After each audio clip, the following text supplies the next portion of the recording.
โอเคครับก็ขอสวัสดีท่านผู้ชมทุกท่านวันนี้พบกับช่องตึนนะจ๊ะวันนี้เราก็จะมาเล่น PB กับแคนปืนลั่น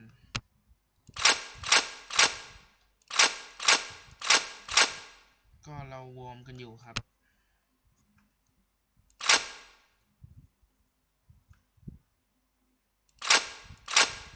กดเลยครับ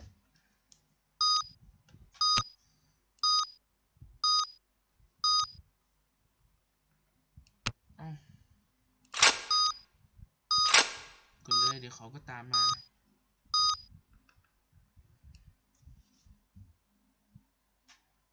ผมก็เล่นไม่ค่อยถนัดนะตอนเช้า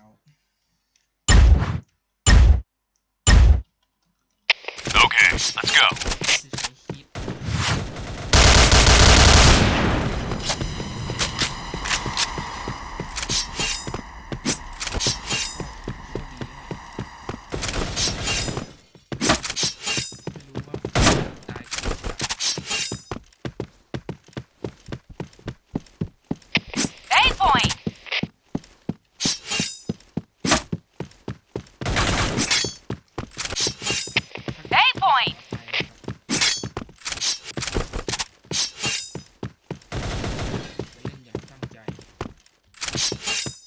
Bomb has been planted.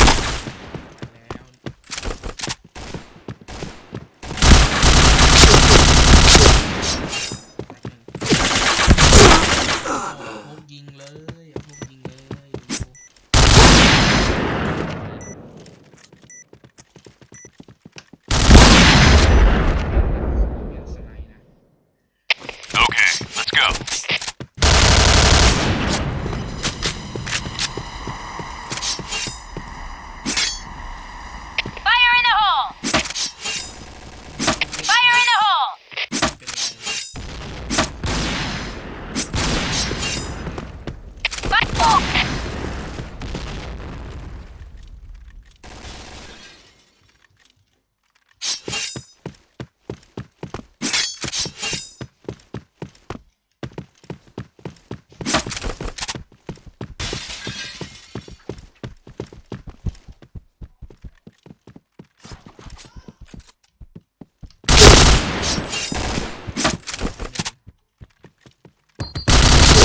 Double kill!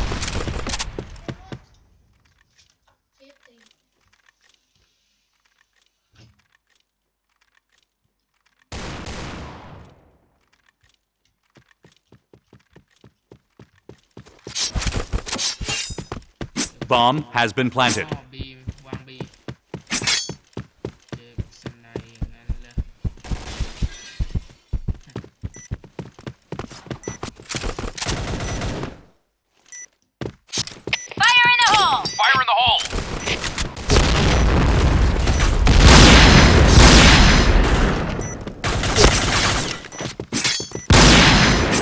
Triple kill!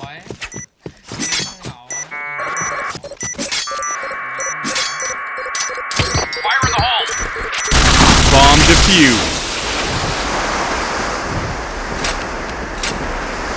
Mission success. Okay, let's go.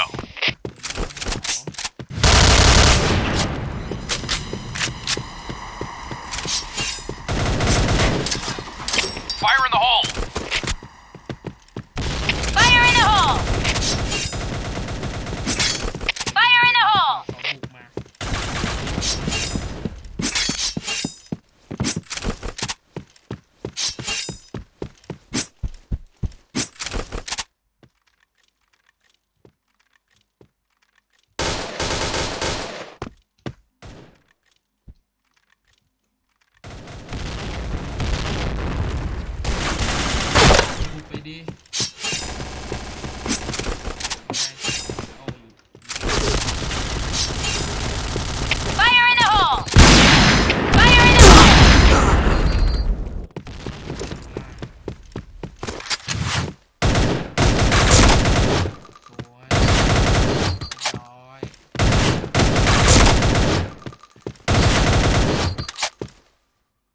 เลือดเหลือ15เอง Okay, let's go.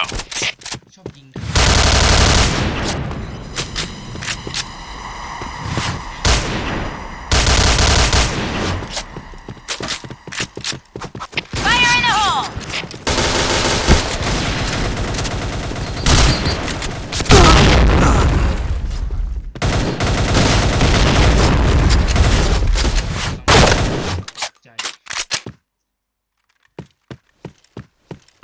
ค่าเท่าไหร่ค่า4ตาย3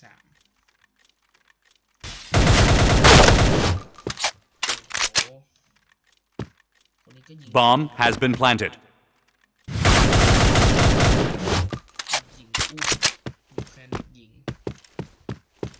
ก็รู้จักกันอยู่แหละแคนปืนลั่นกับแคนเด็กหญิงเนี่ย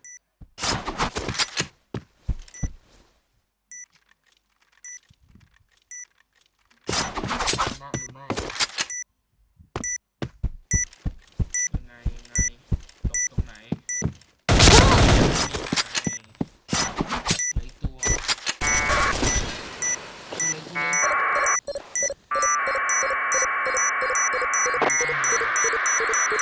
Bomb defused. สวย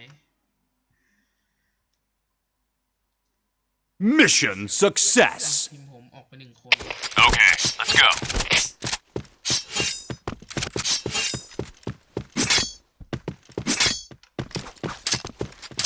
Fire in the hole!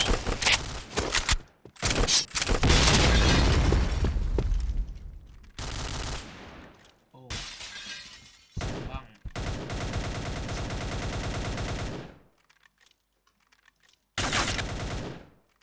ใครมา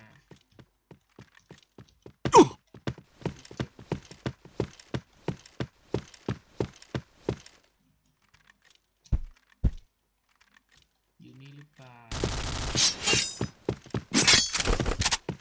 B point. อยู่ไหนวะ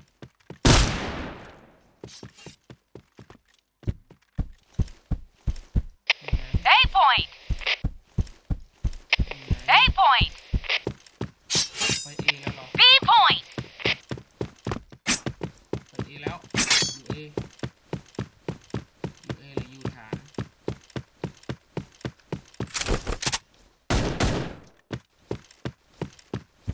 อยู่เอหรืออยู่ฐานยังไง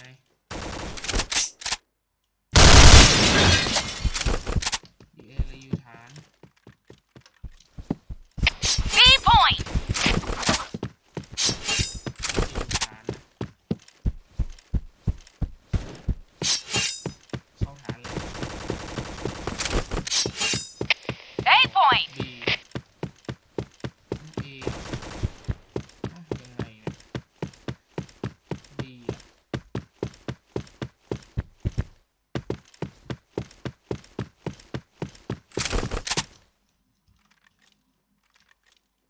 เล่นไม่เก่งด้วยสู้เขาได้ไหม Bomb has been planted.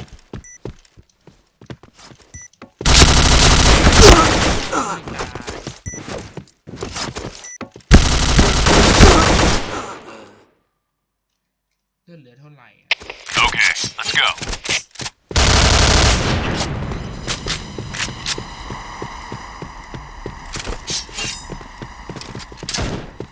Fire in the hole!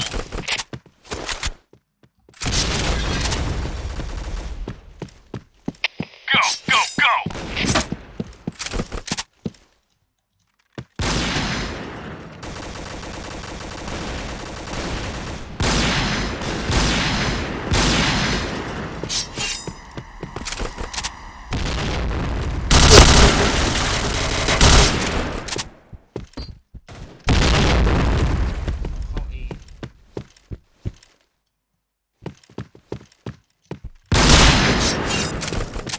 Bomb has been planted.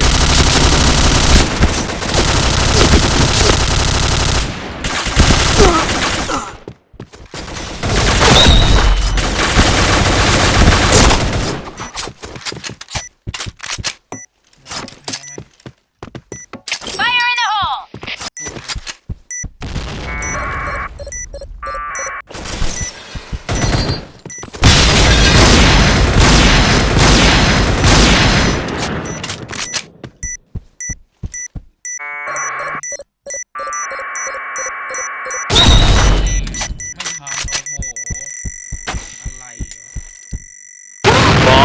exploded. Mission fail. All right, let's move out.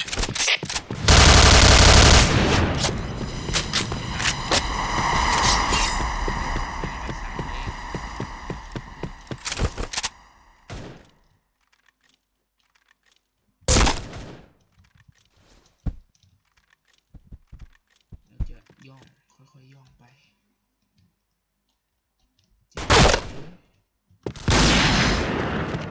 อยู่ไหน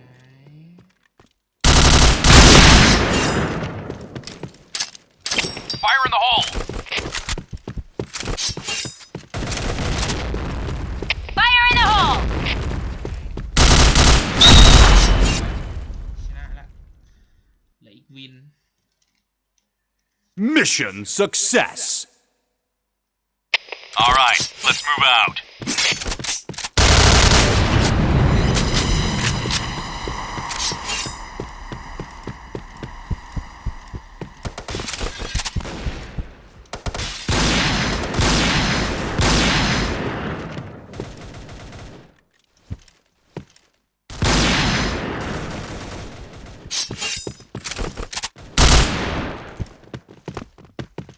Fire in the hole!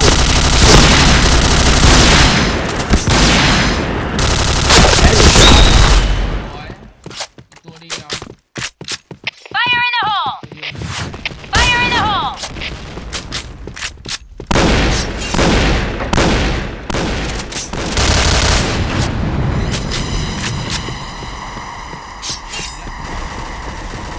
ดี Fire in the hole!